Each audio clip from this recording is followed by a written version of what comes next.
होशियार हो कि इंटेलिजेंट हो? इंटेलिजेंट है ना।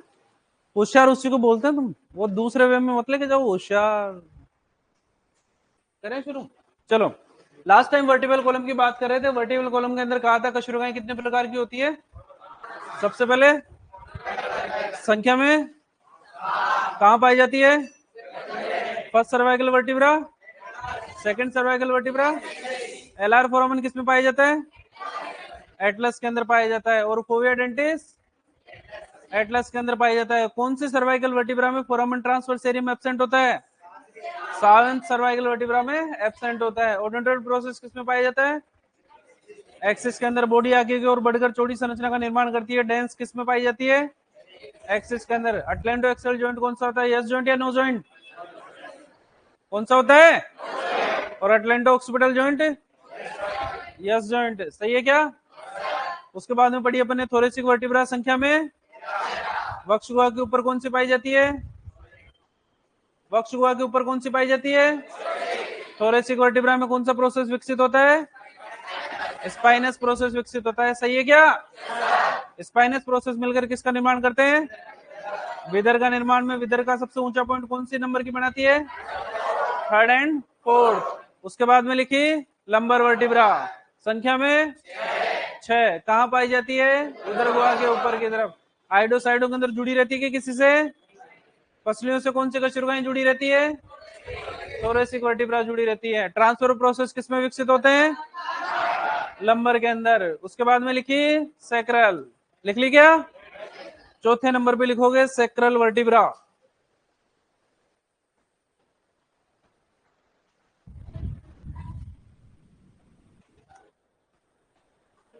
सैक्रल वर्टिब्रा इसको बोलते हैं त्रिकशुरुका।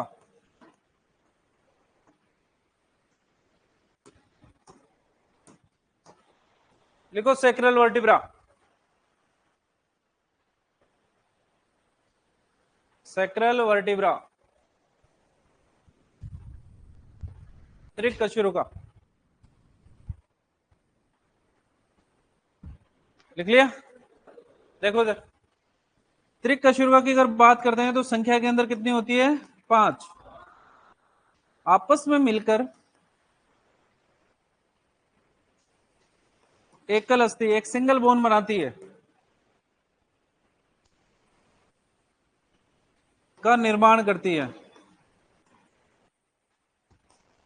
जिसे हम नाम देते हैं सैक्रम। क्या नाम देते हैं?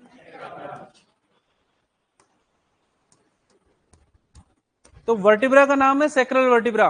5 अलग अलग है। भ्रूणीय अवस्था के अंदर संख्या के अंदर 5 होती है और ये पांचों आपस के अंदर फ्यूज हो जाती है, जुड़ जाती है। और उस जुड़ी हुई अस्थि को अपन क्या नाम देते हैं? सैक्रम। गिनने के अंदर कितने गिनेंगे? क्लियर है सबको? ठीक है। अब जब ये वर्टिब्रा आपस के अंदर जुड़ रही है, कशुरुकाएं आपस में जुड़ रही है, तो इनके प्रोसेस भी आपस में जुड़ेंगे। जुड़ेंगे कि नहीं जुड़ेंगे? जुड़ेंगे। जुड़ेंगे तो फिर क्या होगा कि जो स्पाइनस प्रोसेस होंगे वो मिलकर निर्माण करते हैं मीडियल सैक्रल क्रेस्ट का। और जबकि आर्टिकुलर प्रोसेस मिलकर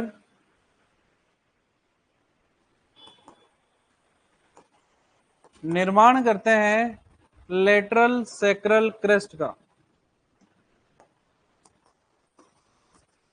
निर्माण करते हैं। फॉर एग्जाम्पल देखो, यहां पर जैसे उंगलियां हैं, 5 उंगलियां क्या रही है, मतलब 5 मान लो। ठीक है। बीच के अंदर प्रोसेस पाए जा रहे हैं स्पाइनस प्रोसेस, साइडों के अंदर आर्टिकुलर और ट्रांसफर प्रोसेस। प्रारूपिक कशुरुका की संरचना लिखी थी अपन ने।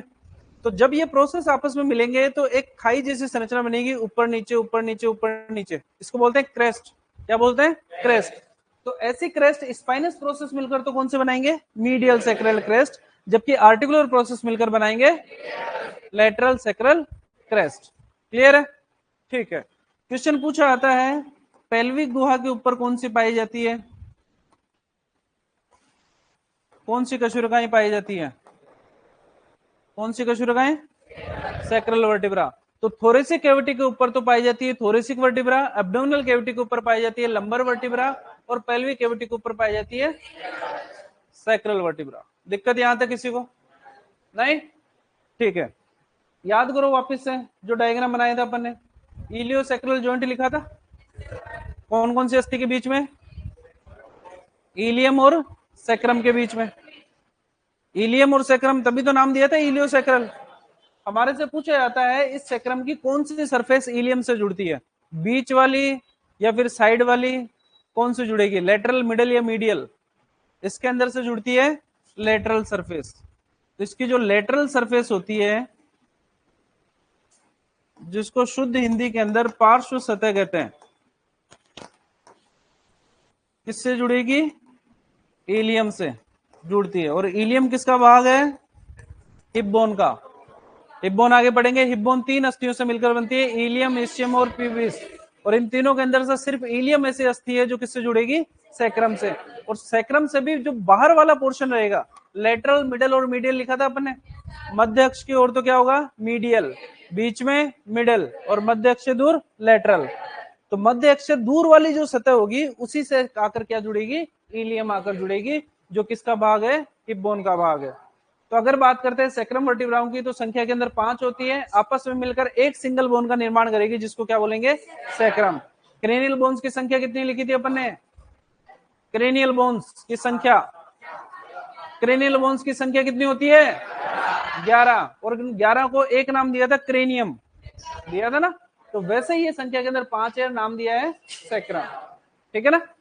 फिर उसके बाद में इनके प्रोसेस मिल रहे हैं, ट्रांसफर प्रोसेस कुछ नहीं बनाएंगे, स्पाइनस प्रोसेस मिलकर मीडियल सैक्रल क्रेस्ट का निर्माण करेंगे, और आर्टिकुलर प्रोसेस मिलकर लेटरल सैक्रल क्रेस्ट का निर्माण करेंगे। क्लियर है, ऐसे कैसे उतारोगे। रामनगर बाड़मेर जी कह रहे हैं कि सांचौर से गुड मॉर्निंग, नाम के आगे बाड़मेर लिख रखा है और गुड मॉर्निंग सांचौर से कर रहा है, हो जाता है, कोई बात नहीं, लिखिए सर।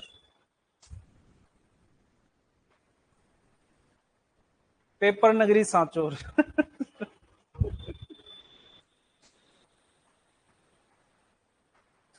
सांचौर को पेपर नगरी क्यों बोलते हैं, पता ही है आपको।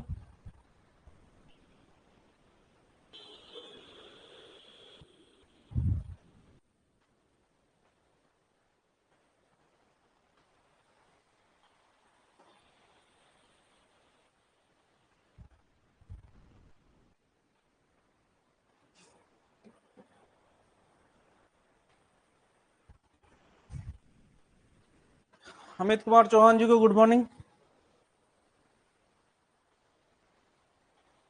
रिंकू जी को, मनीषा जी को, राज जी को, 2 बार राज जी को भी गुड मॉर्निंग भाई।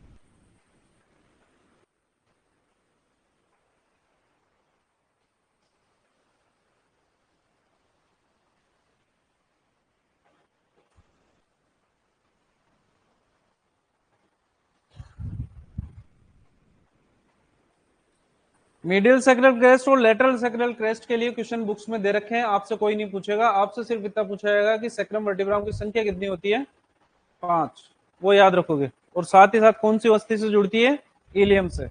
जॉइंट का नाम पहले लिख ही चुके हैं, इलियोसैक्रल जॉइंट अपन।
लिख लिया सबने?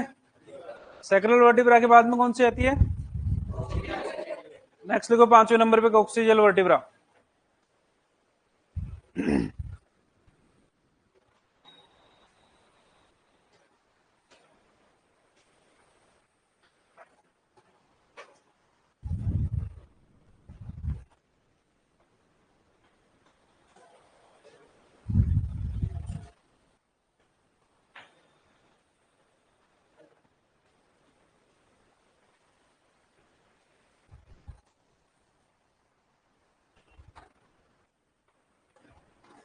तबीयत खराब है?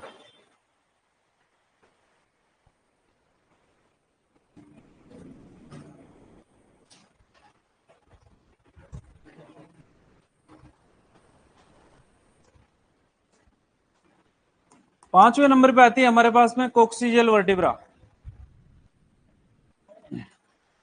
जिसको हम पुच्छ कशेरुका भी कहते हैं।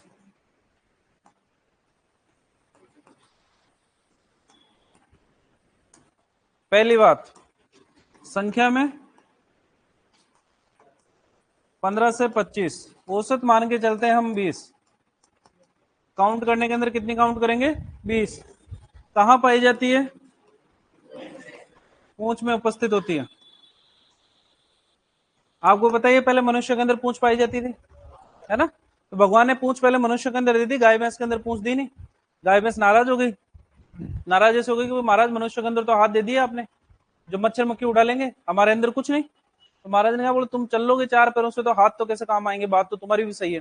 तो महाराज ने मनुष्य के से पूंछ हटाई और किसके लगा दी? गाय के लगा दी। अब गाय के जब पूंछ लगा दी तो छोटी छोटी कशुरगाएं लगाई गई, जिनको पूरा भी विकसित होने नहीं दिया गया। तो पूंछ के अंदर जो कशुरगाएं पाई जाती है कोक्सीजियल वर्टिब्रा, उनको हम बोलते हैं इनकम्प्लीट वर्टिब्रा। कौन सी वर्टिब्रा? इनकम्प्लीट वर्टिब्रा, अपूर्ण कशुरगाएं। क्यों कहा?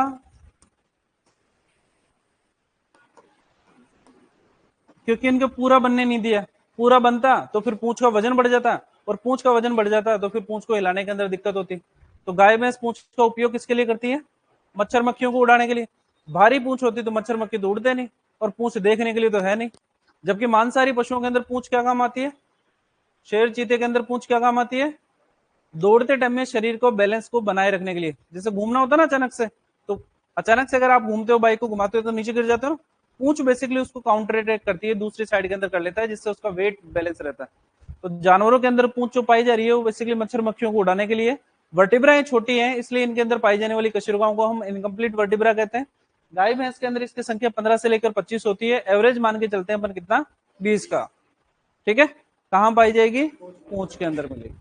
लिखिए सर, कोक्सीजियल वर्टिब्रा।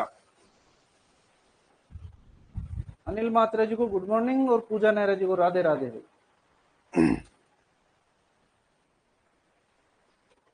क्वेश्चन पूछा जाएगा इनकम्प्लीट वर्टिब्रा कौन सी होती है। क्वेश्चन पूछा जाएगा पूंछ में कौन सी पाई जाती है। संख्या आपसे पूंछ के लिए कोई नहीं पूछेगा।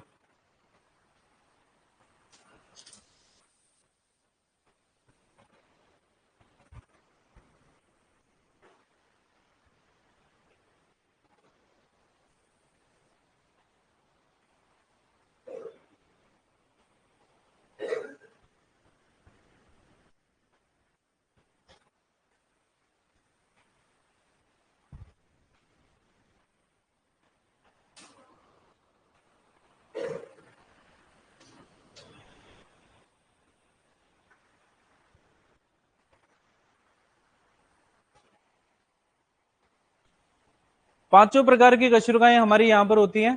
खत्म। हेडिंग डालोगे कशुरुक दंड के सूत्र, फॉर्मूला ऑफ वर्टिबल कॉलम, कशुरुक दंड के सूत्र।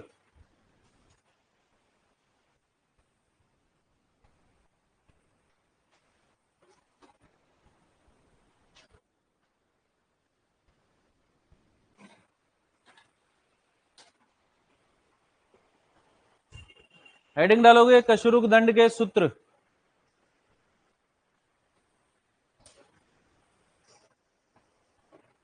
किसका सूत्र? कशुरुक दंड का। पूरे एनाटॉमी के अंदर दो जगह सूत्र आते हैं हमारे पास में, एक तो वर्टिबल कॉलम का फॉर्मूला और एक आता है डेंटल फॉर्मूला, दंत सूत्र। दोनों ही इंपॉर्टेंट होते हैं। क्वेश्चन पूछने के दो ही तरीके रहेंगे, या तो एक फॉर्मूला आपको क्वेश्चन के अंदर दे दिया जाएगा और नीचे की तरफ आपको ऑप्शन दिया जाएगा, भाई ये कशेरुक दंड का सूत्र या ये डेंटल फॉर्मूला कौन से पशु का है, या फिर आपको 4 फॉर्मूले ऑप्शन के अंदर दिया जाएगा और पूछा जाएगा घोड़े का डेंटल फॉर्मूला या घोड़े का वर्टिबल कॉलम का फॉर्मूला कौन सा है। क्लियर है सबको? ठीक है, हेडिंग डाली है अपन ने क्या, कशेरुक दंड का सूत्र। सूत्र के अंदर कुछ नहीं है, कितने कितने कशेरुकाएं कौन कौन सी पाई जाती हैं, बस उसके बारे में लिखना है। फॉर एग्जाम्पल अगर बात करें, सबसे पहले बात करते हैं अपन कैटल के लिए। कैटल की अगर बात करते हैं हम यहाँ पर, तो यहाँ पर सर्वाइकल को डिनोट करेंगे अपन सी से, थोरेसिक के लिए लिखेंगे टीएच, लंबर के लिए एल, सैक्रम के लिए एस, और कोक्सीजल के लिए C for cervical, TH for thoracic, L for lumbar, S for sacrum और सीओ फॉर। क्लियर है? संख्या अपन ने सबकी लिखी चुके हैं। गाय के अंदर सर्वाइकल कितनी है, थोरेसिक कितनी है, लंबर कितनी है, सैक्रम कितनी है, एवरेज कितना मानेंगे। तो ये अपने आप के अंदर किसका फॉर्मूला हो गया, कैटल का फॉर्मूला हो गया। ठीक है, अब काम की बात सुनो। कैटल का फॉर्मूला लिखा है अपन ने, अलग अलग फॉर्मूला अलग अलग बुक के अंदर अलग अलग प्रकार से लिखे गए हैं, जिसके अंदर कोक्सीजल वर्टिब्रा के अंदर वेरिएशन आपको मिलेगा, है ना। मैं यहाँ पर फॉर्मूला लिख रहा हूँ, उसकी कोक्सीजल वर्टिब्रा अलग होगी, किसी बुक के अंदर कुछ और कोक्सीजल वर्टिब्रा होगी, लेकिन सर्वाइकल, थोरेसिक, लंबर और सैक्रम, ये 4 कशेरुकाओं के फॉर्मूला के अंदर किसी भी प्रकार का कोई वेरिएशन नहीं मिलेगा। क्लियर है? तो अगर किसी कोक्सीजल वर्टिब्रा के अंदर वेरिएशन आ जाता है तो इससे नाराज मत हो जाना कि सर बुक में तो ये लिखा हुआ और आपने ये लिखवाया। बाकी और किसी के अंदर वेरिएशन आता है तो ध्यान रखना है हमारे को। ठीक है, दूसरी बात, कोक्सीजल वर्टिब्रा यानी वर्टिबल कॉलम का फॉर्मूला अगर आपसे पूछा जाएगा, मान लो घोड़े का वर्टिबल कॉलम का फॉर्मूला अगर आपसे पूछा जाएगा, तो इसका मतलब है ऑप्शन के अंदर किन्हीं 4 जानवरों के वर्टिबल कॉलम का फॉर्मूला दिया जाएगा। एग्जामिनर अपनी तरफ से किसी प्रकार का कोई फॉर्मूला क्रिएट नहीं करेगा। मतलब समझो इसका, कि अगर वो पूछ रहा है कि गाय का वर्टिबल कॉलम का फॉर्मूला कौन सा है निम्न के अंदर से, तो 4 जानवरों के अंदर गाय का, सुअर का, घोड़े का, मुर्गे का, कुत्ते का, किसी का भी फॉर्मूला है वो 4 जानवरों का आएगा। वो इसके अंदर फर्क नहीं करेगा कि C6, T11, L5, अपनी तरफ से कुछ नहीं बनाएगा। क्लियर है? तो अगर हमारे को फॉर्मूले के अंदर कुछ 4 छोटी छोटी चीजें याद हो जाएगी, स्पेशली अगर मैं बात करता हूं तो थोरेसिक वर्टिब्रा की संख्या अगर आपको याद हो जाएगी, तो वर्टिबल कॉलम का फॉर्मूला हम आसानी से डिफरेंशिएट कर सकते हैं शॉर्ट तरीके के अंदर, वो भी कब, जब ऑप्शन हमारे पास में होंगे। लेकिन मैं ऑप्शन देता नहीं पूछने के अंदर, मैं आपसे डायरेक्ट पूछूंगा, तो आपको डायरेक्ट फॉर्मूला याद होना चाहिए कि कौन सा एनिमल का कौन सा है। कोक्सीजल वर्टिब्रा से मेरे को कोई खास फर्क नहीं पड़ेगा। क्लियर है सबको? लिखो गाय का फॉर्मूला,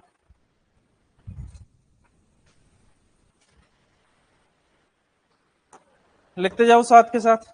गाय के बाद में अगर डॉग की बात करते हैं तो सी इसके अंदर भी 7 है, थोरेसिक इसके अंदर भी 13 है, एल की अगर बात करते हैं तो एल 7 है, एस 3 है, और कोक्सीजल इसके अंदर है 20। डॉग के बाद में अगर बात करते हैं हम हॉर्स की, हॉर्स के अंदर भी सी 7 है, थोरेसिक 18 है, एल की अगर बात करते हैं तो एल है 6, एस 5, और कोक्सीजल है इसके अंदर 15 से 21। अगर बात करते हैं मुर्गी जी की, फाउल की, C14 है, TH 7 है, L प्लस S 14 है, और कोक्सीजल की अगर बात करते हैं तो 4 से 9 है। अगर बात करते हैं कैमल की,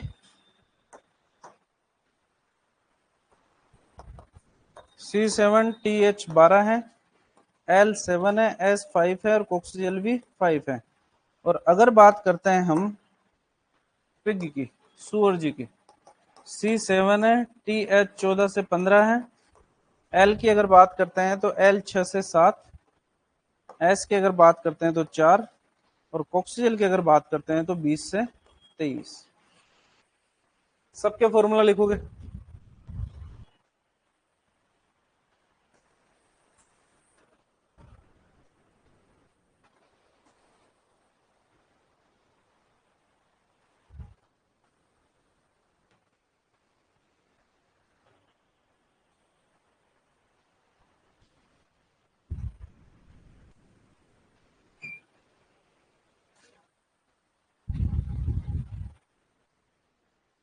कल की डेट के अंदर ये फॉर्मूला आप सबको याद हो जाने चाहिए। इंडिविजुअल क्वेश्चन पूछूंगा आपसे वर्टिबल कॉलम रिलेटेड।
लिख लिया सबने? याद करके आओगे कल ये?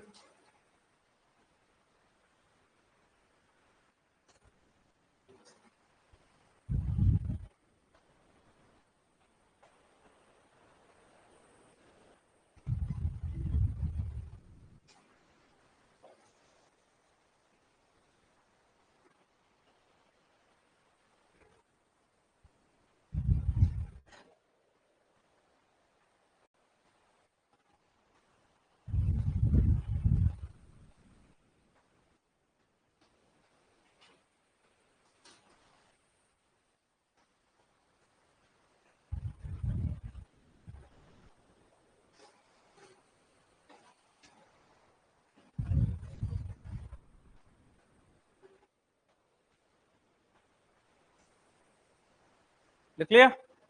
अब सुनो इसके अंदर खास बात क्या है। ये फॉर्मूला काम आएगा। ये फॉर्मूला हमारे को ये भी बताएगा कि किसी जानवर के अंदर कितनी जोड़ी पसलियां पाई जाती हैं। ठीक है ना? सारी की सारी पसलियां ऊपर की तरफ वर्टिबल कॉलम के अंदर थोरेसिक वर्टिब्रा से जुड़ी रहती हैं। इस चीज का कोई भी अपवाद नहीं है। कोई भी अपवाद नहीं है। मतलब जितनी भी पसलियां होंगी वो सारी की सारी ऊपर किससे जुड़ी रहेगी? थोरेसिक वर्टिब्रा से। ठीक है? तो क्या ये बोल सकते हैं क्या कि पसलियों के जोड़ों की संख्या, पेयर, क्योंकि पेयर मिलेगा तो लेफ्ट साइड और राइट साइड दोनों के अंदर मिलेगा, तो जितनी जोड़ी पेयर होंगे उतने ही जोड़ी थोरेसिक वर्टिब्रा होगी। ये बात किसको समझ में नहीं आई? ये थोरेसिक वर्टिब्रा की संख्या है।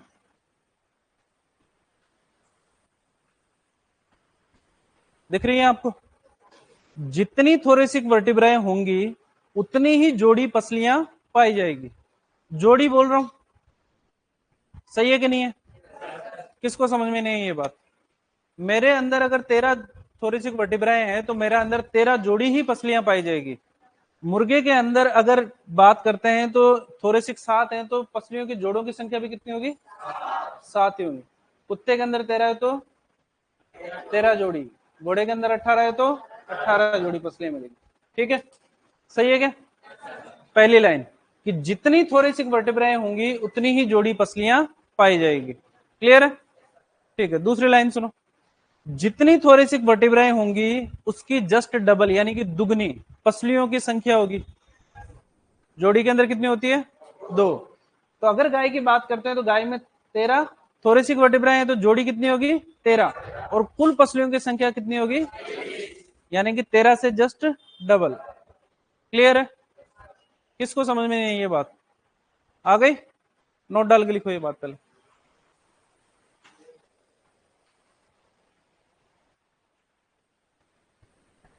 नोट डाल के लिखो।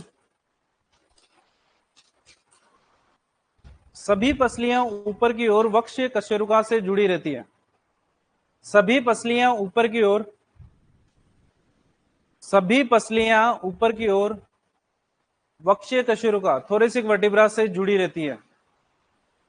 सभी पसलियां ऊपर की ओर वक्षीय कशेरुका से जुड़ी रहती है, थोरेसिक वर्टिब्रा से जुड़ी रहती हैं। सभी पसलियां ऊपर की ओर थोरेसिक वर्टिब्रा से जुड़ी रहती हैं। इसलिए इसलिए इसलिए लिख लिया? इसलिए अब लिखो थोरेसिक वर्टिब्रा की संख्या बराबर, इसलिए थोरेसिक वर्टिब्रा की संख्या बराबर पसलियों के जोड़ों की संख्या। इसलिए थोरेसिक वर्टिब्रा की संख्या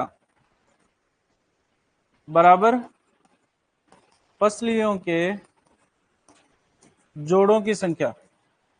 जोड़ों से मतलब पेयर की संख्या।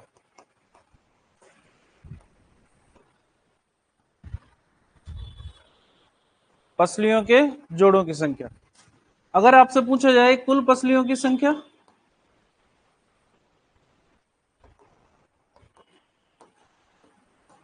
तो क्या कहेंगे? थोरेसिक वर्टिब्रा की संख्या को गुणा किससे कर देंगे? 2 से। तो हमारे पास में टोटल नंबर ऑफ रिप्स भी आ जाएंगे। तो क्वेश्चन पढ़ते टाइम पे देख लेना एक बार कि टोटल नंबर ऑफ रिप्स पूछ रहा है या टोटल पेयर ऑफ रिप्स पूछ रहा है। वो अगर जोड़े पूछ रहा है तो थोरेसिक वर्टिब्रा की संख्या के बराबर आएंगी, और अगर कुल पसलियां पूछ रहा है तो थोरेसिक वर्टिब्रा से जस्ट डबल आएंगे। क्लियर? लिखो ये नीचे वाला फॉर्मूला भी लिखो, कुल पसलियों की संख्या बराबर थोरेसिक वर्टिब्रा की संख्या इंटू 2।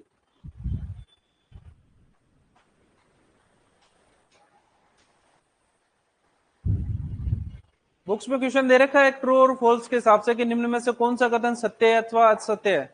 उन्होंने कह रखा है पहले ऑप्शन के अंदर कि कुल पसलियों की संख्या थोरेसिक वर्टिब्रा से दुगनी होती है। फिर लिख रखा है कि पसलियों के जोड़ों की संख्या थोरेसिक वर्टिब्रा के बराबर होती है। फिर लिख रखा है कि कुल जोड़ों की संख्या थोरेसिक वर्टिब्रा से दुगनी होती है। आगे आएंगे सर, खड़े होंगे सर, खड़े, आगे आओ, आगे आगे आने दो सर को।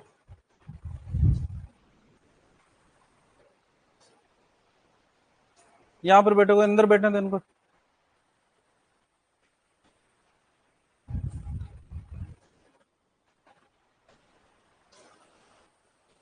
ठीक है ना? तो असत्य कथन की पहचान करनी है हमारे को।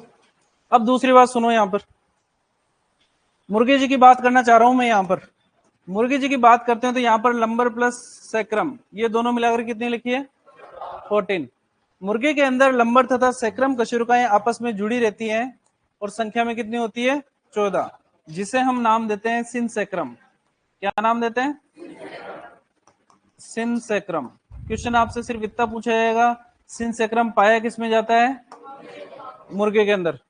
कभी ऐसा होता है ना कि कोई क्वेश्चन आता नहीं हमारे को, नहीं आता, नहीं पढ़ा, कुछ ही नहीं, फिर भी मन तो करता है कि तुक्का तो लगाना ही है आज। तो अगर मुर्गा ऑप्शन में दे रखा हो ना और मन हो तुक्का लगाने का, पहले बात तो लगाना मैं कभी अलाउ नहीं करता। अगर आपको नहीं आता तो क्वेश्चन छोड़ दो, फिक्स बात है ये वाली। अगर आपको नहीं आता तो छोड़ दो, लेकिन फिर भी कई बार ऐसा हो ना मन दिल है कि मानता नहीं, उस टाइम पर आंसर फिर मुर्गा करके आना, वही आंसर मिलेगा 99%। तो सिनसैक्रम की अगर बात करते हैं तो मुर्गे के अंदर लंबर प्लस सैक्रम आपस में जुड़ी रहती है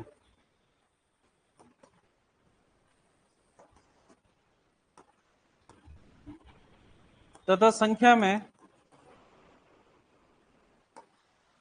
14 होती है, जिसे अपन क्या बोलते हैं? सिनसैक्रम। ठीक है, पहली बात। दूसरी बात, मुर्गे के अंदर कोक्सीजल कितनी है? 409। एक वर्ड काम में लेते हैं जिसको हम कहते हैं फाइगो स्टाइल।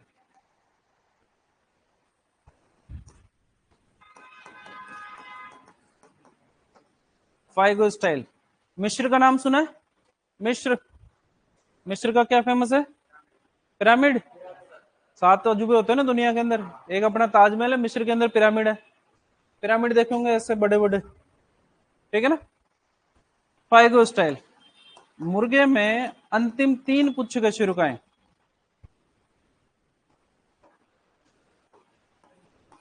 कशेरुकाएं मिलकर पिरामिड जैसी संरचना का निर्माण करती है।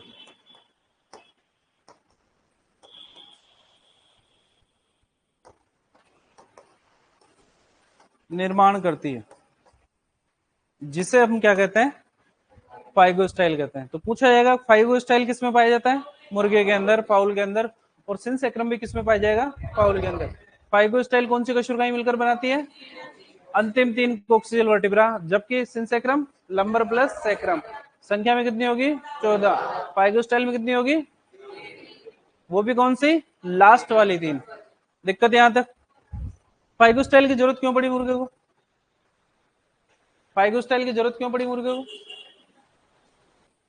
मुर्गे के अंदर पूंछ में पंख पाए जाते हैं और पूंछ के पंखों को फैलाना भी होता है, उस फैलाने के लिए फाइगो स्टाइल की जरूरत पड़ी। नोट डाल के लिखेंगे, नोट डाल के लिखो।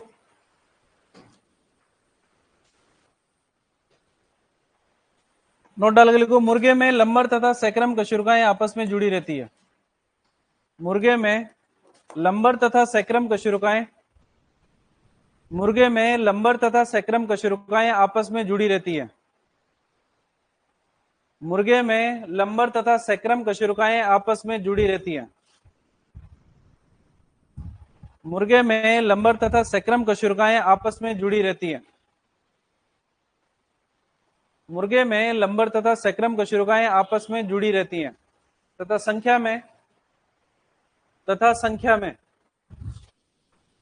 संख्या में 14 होती है, 14। मुर्गे में लंबर तथा सैक्रम कशेरुकाएं आपस में जुड़ी रहती हैं तथा संख्या में 14 होती है, जिसे सिन सैक्रम कहते हैं। जिसे सिन सैक्रम कहते हैं। जिसे सिन सैक्रम कहते हैं।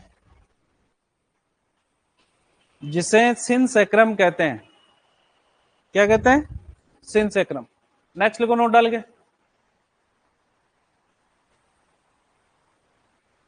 नेक्स्ट लिखो, मुर्गे में अंतिम 3 पुच्छ कशेरुकाएं मिलकर कोक्सियल वर्टिब्रा मिलकर। मुर्गे में अंतिम 3 पुच्छ कशेरुकाएं मिलकर। मुर्गे में अंतिम 3 पुच्छ कशेरुकाएं मिलकर। मुर्गे में अंतिम 3 पुच्छ कशेरुकाएं मिलकर पिरामिड जैसी संरचना का निर्माण करती है। मुर्गे में अंतिम 3 पुच्छ कशेरुकाएं मिलकर पिरामिड जैसी संरचना का निर्माण करती है। मुर्गे में अंतिम 3 पुच्छ कशेरुकाएं मिलकर पिरामिड जैसी संरचना का निर्माण करती है। पिरामिड जैसी संरचना का निर्माण करती है, जिसे पाइगोस्टाइल कहते हैं। जिसे पाइगोस्टाइल कहते हैं। मुर्गे में अंतिम 3 पुच्छ कशेरुकाएं मिलकर पिरामिड जैसी संरचना का निर्माण करती है, जिसे फाइगोस्टाइल कहते हैं। क्या कहते हैं? फाइगोस्टाइल। वर्टिबल कॉलम का फॉर्मूला हमारे लिए बहुत इंपॉर्टेंट है, याद करके आओगे ही आओगे। क्लियर? यहां पर हमारा कशेरुकदंड होता है कदम। तो सबसे पहले अपन ने कपाल पढ़ा है, उसके बाद में कशेरुकदंड, उसके बाद में पढ़ेंगे पसलियां, रिब्स। हेडिंग डालो, पसलियां, रिब्स।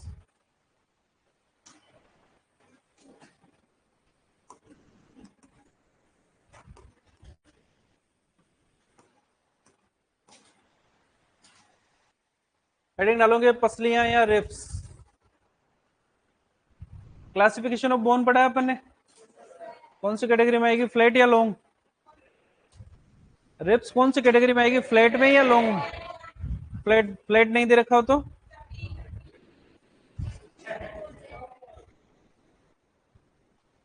मैं बताना चाहूंगा आपको कि फ्लैट को ही चपटी कहते हैं। अगर फ्लैट नहीं दे रखा हो तो लॉन्ग वन की श्रेणी के अंदर आएगी, जानते हो आप? ठीक है।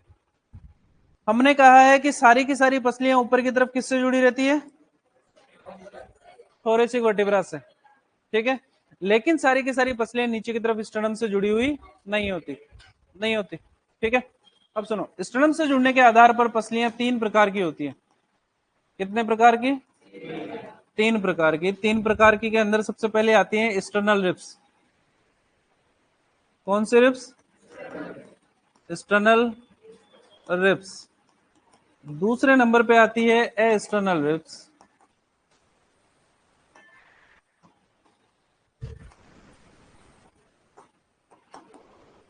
और तीसरे नंबर पे आती है फ्लोटिंग रिब्स।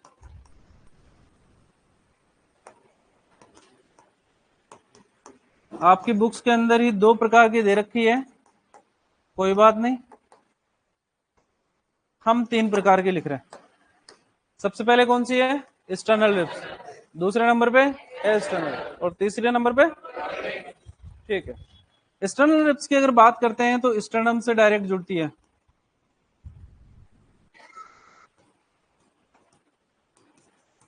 डायरेक्ट पीछे से थोरेसिक वर्टिब्रा से पसली शुरू हुई, नीचे आई, डायरेक्ट स्टर्नम पे आकर जुड़ गई। कौन सी पसलियां कहलाएगी? एक्सटर्नल रिब्स की अगर बात करते हैं तो स्टर्नम से उपास्थि के द्वारा जुड़ी रहती है। किसके द्वारा जुड़ी रहेगी? उपास्थि के द्वारा जुड़ी रहती है। मतलब ऊपर की तरफ थोरेसिक वर्टिब्रा से जुड़ी हुई है, नीचे की तरफ आई, आधे से ज्यादा रास्ता क्रॉस किया, उसके बाद में खत्म हो गई, उसके बाद में उपास्थि शुरू हो गई, और वो उपास्थि जाकर किससे जुड़ रही है? स्टर्नम से जुड़ रही है। ऐसी रिब्स को क्या कहेंगे? एक्सटर्नल रिब्स कहेंगे। तीसरे नंबर पे आती है फ्लोटिंग रिब्स, जो स्टर्नम से नहीं जुड़ती है। ना तो सीधी जुड़ेगी ना ही उपास्थि के द्वारा जुड़ेगी, ऐसी पसलियों को अपन क्या कहेंगे? फ्लोटिंग रिब्स कहेंगे। ठीक है ना? तो फ्लोटिंग रिब्स ऊपर की तरफ तो थोरेसिक वर्टिब्रा से जुड़ेगी, लेकिन नीचे की तरफ ना तो स्टर्नम से डायरेक्ट जुड़ेगी ना उपास्थि के द्वारा जुड़ेगी, कैसे ही नहीं जुड़ेगी, अपने आप के अंदर इंडिविजुअल रहेगी। ऐसी पसलियों को ही अपन क्या कहेंगे? फ्लोटिंग रिब्स कहेंगे। फ्लोटिंग रिब्स के बारे में क्वेश्चन पूछा जाता है कि फ्लोटिंग रिब्स पाई किसके अंदर जाती है? आंसर अगर बात करें डॉग एंड ह्यूमन, मैं हमेशा कहता हूं कुत्ता अगर आया है तो आप तो आओगे आओगे, आता है ना? ठीक है, तो डॉग एंड ह्यूमन के अंदर अंतिम जोड़ी पसलियां, लास्ट पेयर ऑफ जो रिब्स रहता है वो कौन सी रहती है? फ्लोटिंग रिब्स रहती है। क्लियर है? स्टर्नम से ये डायरेक्ट जुड़ी रहती है, डायरेक्ट जुड़ने के कारण इनको ट्रू रिब्स भी कहते हैं। कौन सी रिब्स कहते हैं? सत्य पसलियां। स्टर्नम से इनडायरेक्ट जुड़ने के लिए इनको फॉल्स रिब्स भी कहते हैं। कौन सी रिब्स भी कहते हैं? असत्य पसलियां। तो बुक्स के अंदर डिफाइन से क्वेश्चन दे रखा है, एक्सटर्नल, एक्सटर्नल, फ्लोटिंग और उपरोक्त सभी आंसर दे रखा है, ऑप्शन में दे रखा है। पूछा जाएगा स्टर्नम से सीधी जुड़ने वाली पसलियां कौन सी होती है? External ribs. ट्रू रिब्स कौन सी होती है? External ribs. उपास्थि के द्वारा जुड़ने वाली पसलियां कौन सी होती है? External ribs. फॉल्स रिब्स कौन सी होती है? External ribs. वे पसलियां जो स्टर्नम से किसी प्रकार से नहीं जुड़ती है क्या कहलाती है? और फ्लोटिंग रिब्स किसके अंदर पाई जाती है? Dog and human. तो ह्यूमन ऑप्शन तो मिलता नहीं, हमारे को क्या मिलेगा? डॉग, क्योंकि अपन क्या पढ़ रहे हैं? वेटनरी। दिक्कत यहां तक नहीं? ठीक है। हमारे से इनकी संख्या भी पूछी जाती है कि एक्सटर्नल रिब्स की संख्या कितनी होती है और एक्सटर्नल रिब्स की संख्या कितनी होती है और फ्लोटिंग रिब्स की संख्या कितनी होती है। यहां पर अपन ने वर्टिकल कॉलम का फॉर्मूला लिखा है। वर्टिकल कॉलम के फॉर्मूला से हमारे को कुल पसलियों के जोड़ों की संख्या तो याद हो ही जाएगी। अगर आपसे पूछा जाएगा गाय में कुल कितनी जोड़ी पसलियां पाई जाती है, तो कुत्ते के अंदर, घोड़े के अंदर, सुअर के अंदर, सुअर के अंदर, फिर सात कैसे बोल रहे हो? मुर्गे के अंदर, और ऊंट के अंदर, और सुअर के अंदर, है ना? तो सात जरूरी थोड़ी कि लाइन से ही बोलूं मैं। चलो ठीक है, एक सारणी बना रहा हूं मैं आपके लिए, पहले सारणी देखोगे उसके बाद में बात करेंगे। इधर की तरफ लिखूंगा पशु, उसके बाद में एक्सटर्नल रिब्स, उसके बाद में एक्सटर्नल रिब्स, उसके बाद में टोटल रिब्स।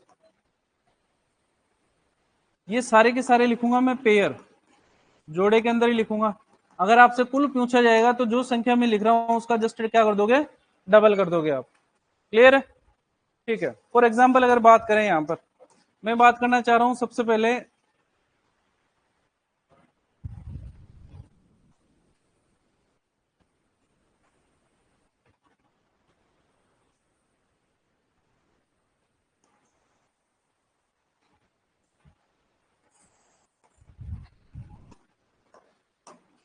सबसे पहले बात करना चाह रहा हूं कैटल की, उसके बाद में हॉर्स की, उसके बाद में डॉग की, उसके बाद में पिग की, उसके बाद में फाउल की।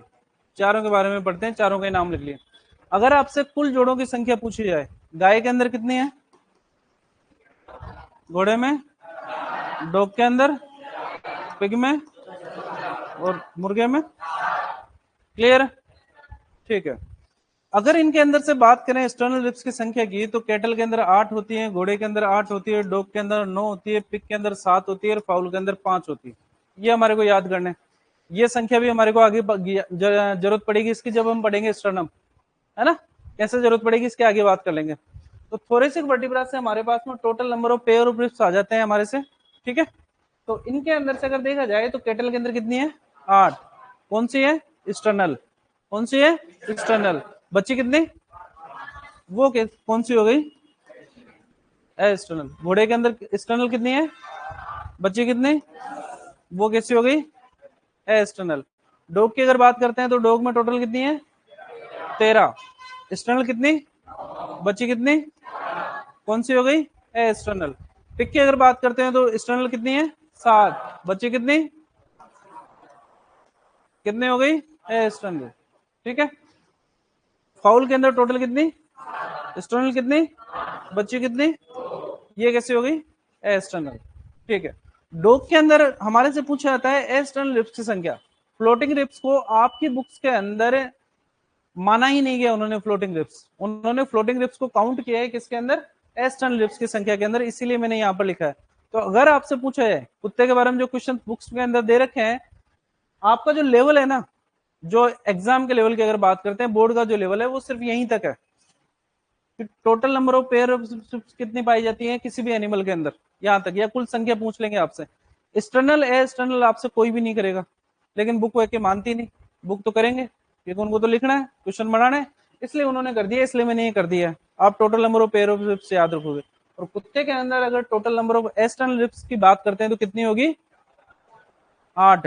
कितनी होगी, और total number of pair of ribs की अगर बात करें तो 4। पेयर अगर पूछा जा रहा है तो ये संख्या लिखोगे, और अगर टोटल नंबर पूछे जा रहे हैं तो जस्ट डबल कर दोगे इन संख्याओं की। क्लियर है, किसको समझ में नहीं आई ये बात, आई कि नहीं आई, थोड़ी थोड़ी वापिस से सुनो, थोड़ी थोड़ी की बात करते हैं, थोड़ा सा वैसे समझा देते हैं।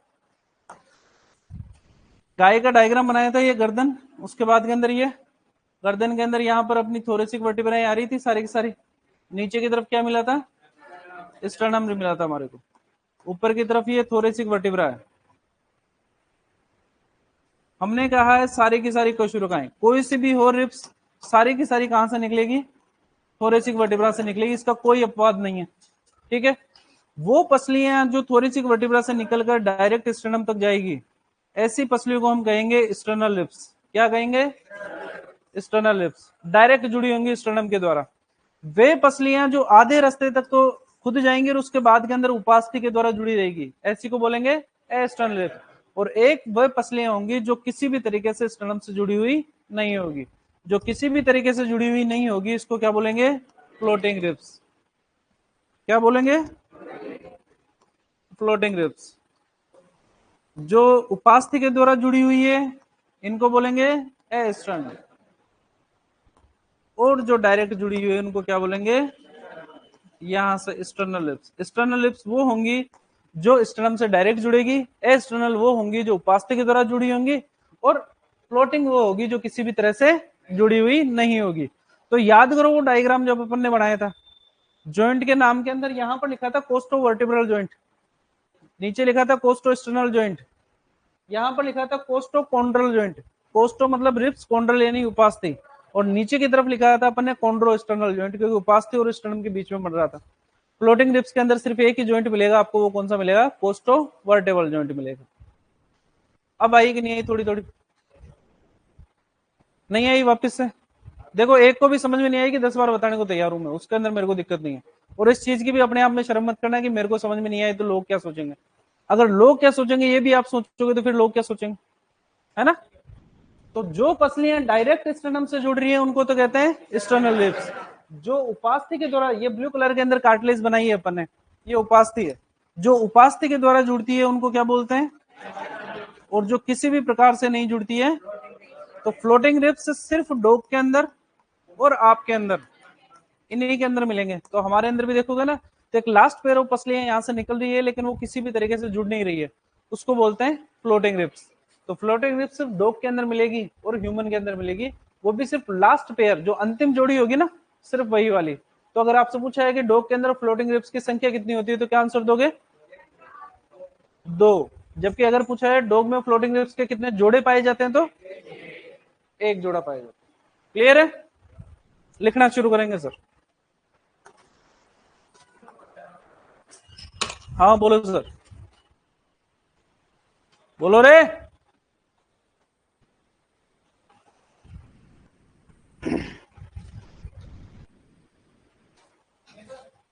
लिखो सर लिखो, और क्या करोगे सर, इतना हल्का लेवल है क्या एलएसए का, हल्का ही है, तुम भारी बना देते हो उसको, ये कॉम्प्लिकेटेड आपने बनाया है।